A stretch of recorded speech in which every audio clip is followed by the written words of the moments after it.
So today it's kind of final. We have decided to continue working remotely for as far as we can see at the moment. I thought I would use this as an opportunity to talk about a few ways that humanity should think a little bit outside the box a little bit. A lot of times we get so used to our ways of thinking that we get very nervous about thinking even an inch beyond what's going on, and it really disappoints me to see humanity behave like that.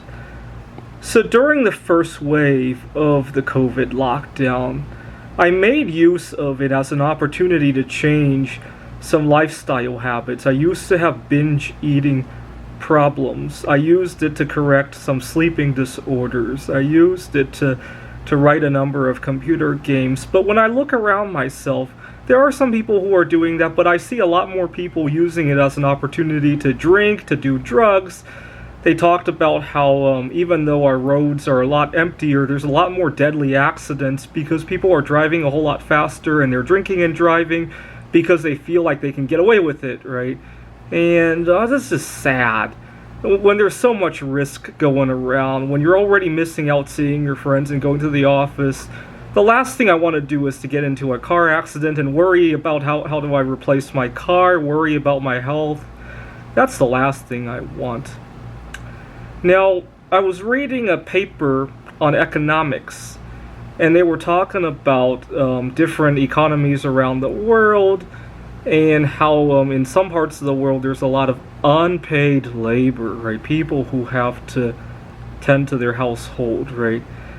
But I don't see them counting people who have to take care of themselves, right? So for me, I have high-functioning autism, and I manage it not with drugs or surgery, but with exercise and eating right? And I spend a lot of time tending to that, but that doesn't count as unpaid work, right? I don't get to take the equivalent of medical leave in order to get exercise, right? Whereas my friend who has cancer or whatever and needs to go in for surgery might get to take leave for that. I don't get to take maternity leave in order to take care of myself, right?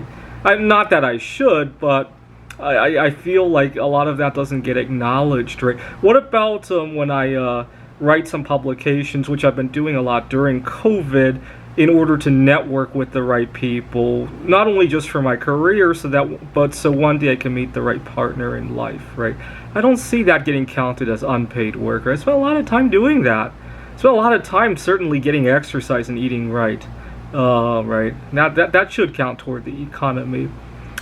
Now, a few years ago, there was this hot debate about how we should end daylight savings time. I was working at a startup company at the time when we were talking about this, and I told my team leader, it was a very small startup, it had 20 or 25 employees, and I told the team leader, hey, we could opt out of daylight savings time. We could just use standard time the whole year. Everybody gave me a blank stare. And that's what I mean by thinking outside the box, right?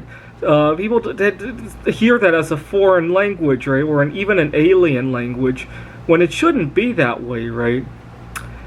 Now, like I said, I manage my autism with diet. I also have skin rash kind of problems that I also manage with diet.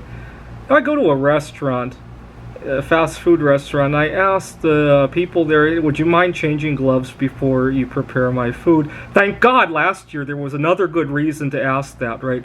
But before then, people used to want to ask me why, what kind of problems do I have? What's so hard about changing gloves? Why do you need to know, right?